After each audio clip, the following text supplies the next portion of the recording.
আসসালামু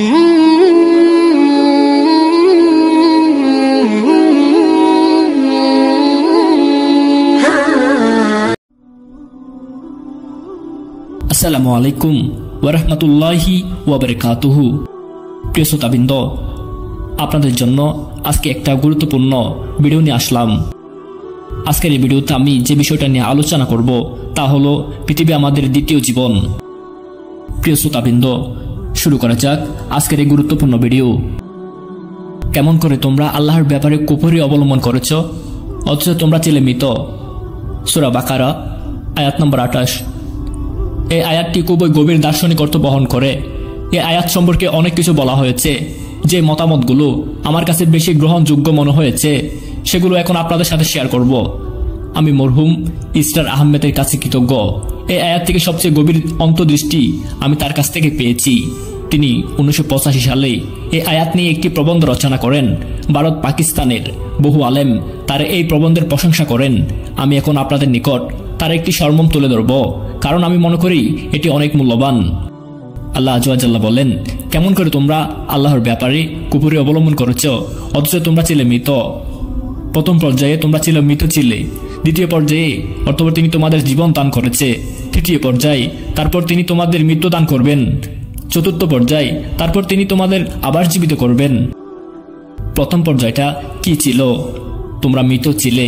তোমাদেরকে প্রথম যে বিষয়টি বুঝতে হবে তা হলো মৃত তার অস্তিত্ব না থাকা এই বিষয় নয়। যেমন মৃত কাউকে কফিনে রাখা হয়েছে এবং তার জানাজা হচ্ছে, এর মানে এই নয় যে তার কোনো অস্তিত্ব নেই। প্রকৃতপক্ষে পৃথিবীর যে কোনো ভাষায় মৃত বলতে এমন কাউকে বোঝায় যার পূর্বে জীবন ছিল। সুতরাং এই আয়াতে মনে হয় যেন একটি ইঙ্গিত রয়েছে। আমরা একটু পর আবার এই বিষয় নিয়ে আলোচনা করব। তার পূর্বে কিছু বিষয় বুঝে নেওয়া জরুরি। কোরআন এবং রাসূল সাল্লাল্লাহু আলাইহি সাল্লামের সুন্নায় মৃত্যুকে ঘুমের কাছাকাছি হিসাবে বর্ণনা করা হয়েছে। প্রিয় ভাই, মৃত্যু এবং ঘুম একে অন্যের সাথে গভীরভাবে সম্পর্কযুক্ত। ঘুমাতে যাওয়ার সময় আমরা কি পড়ি? আল্লাহুম্মা বিসমিকা আমুতু ওয়া আহিয়া। হে আল্লাহ, আপনার নামে আমি মৃত্যুবরণ করি এবং আপনার নামে জীবন ফিরে পাই। আর ঘুম থেকে জেগে ওঠার পর কি পড়ি? আলহামদুলিল্লাহিল্লাযী আহিয়ানা বা'দামা আমাতানা ওয়া ইলাইহিন নুশুর। সকল প্রশংসা আল্লাহর জন্য, তিনি আমাদের মৃত্যুর পর আবার জীবন দান করেছেন আর তার নিকটেই আমাদের প্রত্যাবর্তন। আমরা এভাবে বলি না যে যিনি আমাদের ঘুমের পর জীবন দান করেছেন, বরং বলি যিনি মৃত্যুর পর জীবন দান করেছেন। সুতরাং ঘুম এবং মৃত খুব কাছাকাছি। আশা করি বুঝতে পেরেছেন। প্রিয় ভাই, আয়াতটি এভাবে শুরু হয়নি যে কিভাবে তুমি আল্লাহকে অস্বীকার করো, তোমাদের কোনো অস্তিত্ব ছিল না আর আল্লাহ তোমাদের সৃষ্টি করেছেন। আল্লাহ এটা বলেননি, তিনি বলেছেন তোমরা মৃত ছিলে। খুবই নির্দিষ্ট বাক্যাংশ। আরও যে বিষয়টি এই একটিকে প্রাসঙ্গিক করে তোলে তা হলো সূরা গাফিরের আল্লাহ বিচার দিবসে অবিশ্বাসীদের একটি বক্তব্যের উদ্ধৃত করেন। অবিশ্বাসীরা কিয়ামতের দিন নিজেদের উপর এত বেশি নিতৃষ্ণার্ত থাকবে যে তারা আল্লাহকে বলবে তাদেরকে আরেকটি সুযোগ দান করার জন্য, কিন্তু আজব এক যুক্তি উত্থান পতন করেই তারা আরেকটি সুযোগ চাইবে। তারা বলবে, হে আমাদের পালনকর্তা, আপনি আমাদেরকে দুইবার মৃত্যু দিয়েছেন এবং দুইবার জীবন দিয়েছেন। এখন আমাদের অপরাধ স্বীকার করেছি, অতঃপর এখন এই নিষ্কৃতির কোনো উপায় আছে কি? আপনি তো পূর্বেই আমাদের দুইবার জীবন দিয়েছেন, দুইবার মৃত্যু দিয়েছেন, দয়া করে আরেকবার দিতে পারবেন? প্রিয় ভাই, যে বিষয়ে এখানে আমি আপনাদের মনোযোগ আকর্ষণ করছি তা হলো প্রথমে আল্লাহ তাদেরকে দুইবার কি দিয়েছেন? মৃত। তাহলে কাউকে কেবল তখনই মৃত্যু দেওয়া যায় যখন তার জীবন থাকে, তাই না? কারো জীবন না থাকলে তো মৃত দেওয়া যায় না। তাহলে আমরা আবার সূরা বাকারার আয়াতটিতে ফিরে আসছি। কিভাবে তোমরা আল্লাহকে অস্বীকার করো অথচ তোমরা ছিলে মৃত? এই বক্তব্য ইঙ্গিত করে যে এই জীবনের পূর্বে আরেকটি জীবন ছিল। সুতরাং এটা প্রথম পর্যায় নয়, এটা দ্বিতীয় পর্যায়। প্রথম পর্যায়টি হলো পূর্বের জীবন, তারপর ঘুম। আমি এখন মৃত্যুর পরবর্তী ঘুম নিদ্রা ব্যবহার করছি, কারণ মৃত এবং ঘুম কাছাকাছি বিষয়। কিয়ামতের দিন যখন আমরা আমাদের কবর থেকে জেগে উঠব, কিছু মানুষ তখন বলবে, তারা বলবে, হায় আমাদের দুর্ভোগ, কে আমাদেরকে নিদ্রাস্থল থেকে উত্থিত করলো, আমাদের বিছানা থেকে, আমাদের শোয়ার জায়গা থেকে মার্কা দিনা। যাই হোক, প্রথম পর্যায় ছিল জীবন, তারপর আল্লাহ তোমাদের নিদ্রা দিয়েছেন বা মৃত দিয়েছেন। তারপর আবার জীবন, তারপর আবার মরণ। চলুন এই ভ্রমণটা বোঝার চেষ্টা করি। এটা হলো আমাদের জীবনের ভ্রমণ। প্রথমে আল্লাহ যা করলেন তা হলো তিনি আমাদের সবাইকে একই সাথে একই সময়ে সৃষ্টি করলেন। সৃষ্টির এই পর্যায়কে বলা হয় রূহ। আমাদের সবাইকে একত্রে সৃষ্টি করা হলো। যখন আমরা সবাই একত্রে আল্লাহর কাছে ছিলাম, রূহের কোনো বয়স নেই, লিঙ্গ নেই, এর এসব কিছু ছিল না। এটা ছিল এর বাইরের কিছু। তখন সেখানে আমি নোমান ছিলাম, আপনি ওয়াসিফ ছিলেন, আব্দুল্লাহ ছিল, হোসান ছিল, জুলিয়া ছিল, আমরা সবাই সেখানে ছিলাম। আর তখন আমাদের মাঝে কেউ ছোট বড় ছিল না। আমরা ছিলাম আলমে আরওয়াতে। আমরা সবাই জীবিত ও সুস্থ অবস্থায় আল্লাহর নিকটে ছিলাম। আমাদের তখন কোনো শরীক ছিল না, শুধু ছিল রূহ। আর রূহ হলো এমন একটি সৃষ্টি যা আলো থেকে তৈরি করা হয়েছে। আমরা তখন সরাসরি আল্লাহর সাথে কথা বলতাম। আল্লাহ আমাদের ওইসব কথোপকথনের বিস্তারিত কোনো বর্ণনা দেননি, কিন্তু তিনি খুবই ক্ষুদ্র একটি চিত্র কোরআনে উপস্থাপন করেছেন।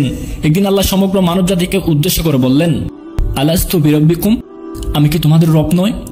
তখন আমরা সবাই বলেছিলাম, অবশ্যই আপনি আমাদের রব। আমরা সাক্ষ্য দিচ্ছি।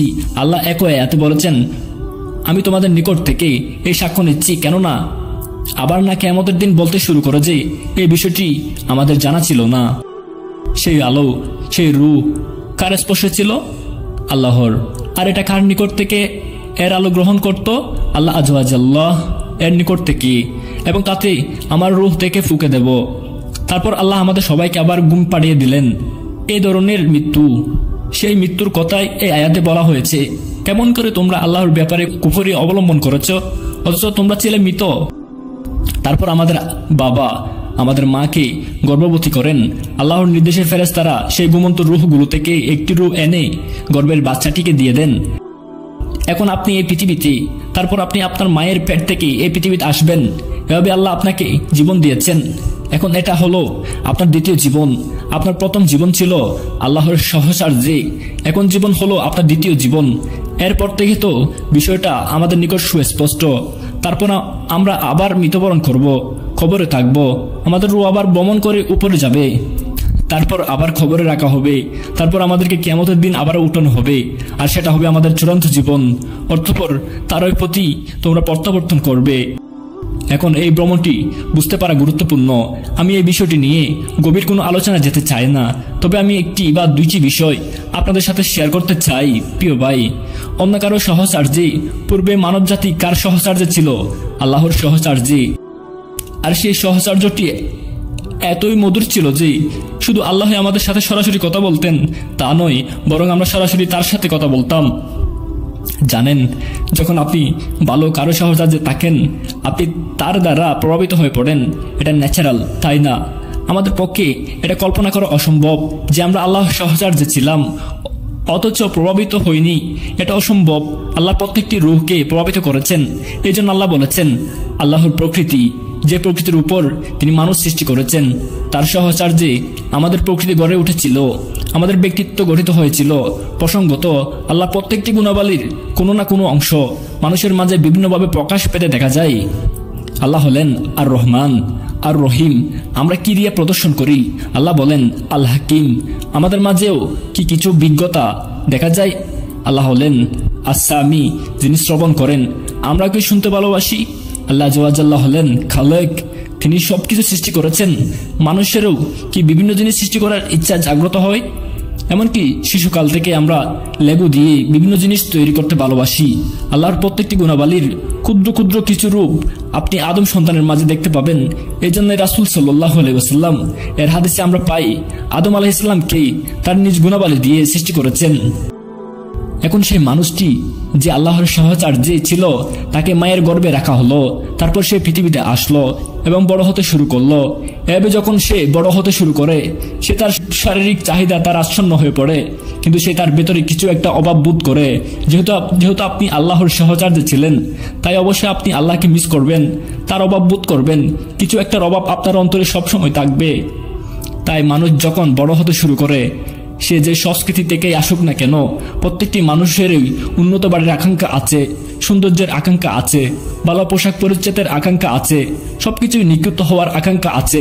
কয়েক সপ্তাহ পর পর বাসার ফার্নিচারগুলো নতুন করে সাজাতে চান কেন? এভাবে ভালো লাগে না? ওইভাবেই এভাবে চেষ্টা করে দেখি, আচ্ছা এখানে রাখলে দেখি কেমন দেখায়। আমরা প্রতিনিয়ত সৌন্দর্যের খোঁজে থাকি, তাই না? পাখি কি এমন করে? কুমির কিভাবে সৌন্দর্য খুঁজে? বানর কি এমন করে? বিবর্তনবাদ আর্টের প্রতি মানুষের প্রবণতাকে ব্যাখ্যা করতে পারে না। তারা এটা পারে না কারণ কখনো এর অস্তিত্ব ছিল না। কারণ বেঁচে থাকার জন্য আঁকা আঁকির প্রয়োজন নেই। বেঁচে থাকার জন্য আপনার আর্টের কি প্রয়োজন? বেঁচে থাকার জন্য আপনার কবিতার কি প্রয়োজন? মৌলিক যোগাযোগের বাইরে আপনার ভাষা কি প্রয়োজন? আওয়াজ করা আর ইঙ্গিত যথেষ্ট। আমাদের এর চেয়ে বেশি কিছুর প্রয়োজন ছিল না।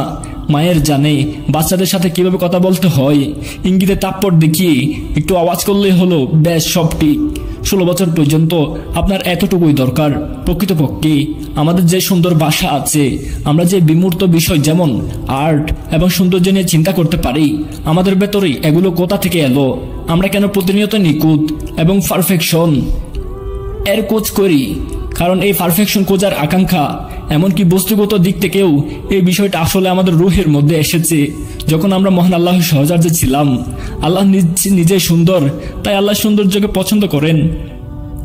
আর ঠিক এই কারণে মানুষও সৌন্দর্য প্রিয়। মানুষ সুন্দর বাড়ি চায়, সুন্দর গাড়ি চায়, সুন্দর শরীর চায়, সবকিছু সুন্দর চায়। কিন্তু তার এই চাহিদা কি কখনো পরিতৃপ্তি লাভ করে? না। কারণ আল্লাহর সহচর্য থেকে আপনি যে সৌন্দর্য পেয়েছেন তা কোনো কিছু দিয়ে মিটবে না। আর পরিশেষে যখন একজন বিশ্বাসী আবার তার মালিকের নিকট ফিরে যাবে, তখন সে সম্পূর্ণরূপে সন্তুষ্ট হয়ে যাবে। যখন আপনি পরিপূর্ণরূপে সন্তুষ্ট হয়ে যান, তখন ওই মুতমাইন শব্দটি ব্যবহার করা হয়। আর তাই আল্লাহ বলেছেন, হে প্রশান্ত আত্মা, তুমি তোমার পালনকর্তার নিকট ফিরে আসো সন্তুষ্ট ও সন্তোষভোজন হয়ে। কেন তিনি বলেছেন ফিরে আসো? কারণ আপনি শুরুতে তার সাহচর্যে ছিলেন, আর তাই জীবনের প্রথম ও শেষ পর্যায়ে একত্রে মিলে গেল। আপনি সেই প্রভুর সাথে আবারও সাক্ষাৎ লাভ করে পরিতৃপ্ত হয়ে গেলেন। প্রিয় ভাই, প্রিয় শ্রোতাবৃন্দ, প্রিয় যুবক, এই পৃথিবীটা আমাদের দ্বিতীয় জীবন। আমাদের এই জীবন থেকে তৃতীয় জীবনে যেতে হবে, আবার ওইখান থেকে আবার চতুর্থ জীবনে যেতে হবে। প্রিয় ভাই, আমাদের এই দ্বিতীয় জীবন দেওয়া হয়েছে কেন জানেন? শুধু আমল, আল্লাহর ইবাদত করার জন্য। এই পৃথিবীতে প্রতিটা কাজই আল্লাহর ইবাদত এবং প্রতিটা কাজই কোরআন সুন্নাহ অনুযায়ী আমাদের করতে হবে। প্রিয় ভাই, আমাদেরকে একটি বিষয় খেয়াল রাখতে হবে, এই পৃথিবীর দ্বিতীয় জীবন থেকে আমাদের তৃতীয় জীবনে যেতে হবে, তারপর ওইখান থেকে চতুর্থ জীবনে ফিরে আসব। প্রিয় ভাই, আমরা আবারও আল্লাহর কাছে চলে যেতে চাই, তাই আমাদের প্রচুর প্রচুর আমল অর্জন করতে হবে। অনেক বেশি বেশি আমল অর্জন করতে হবে। 5 ওয়াক্ত সালাত জামাতের সহিত আদায় করার চেষ্টা করতে হবে। ভালো কাজ করতে হবে। এই পৃথিবীর জীবন চিরস্থায়ী নয়। প্রিয় ভাই, আজকের ভিডিও এই পর্যন্ত। পরবর্তী এরকম গুরুত্বপূর্ণ ইসলামিক ভিডিও পেতে এই চ্যানেলটি সাবস্ক্রাইব করে রাখবেন। আসসালামু আলাইকুম ওয়া রাহমাতুল্লাহি ওয়া বারাকাতুহু।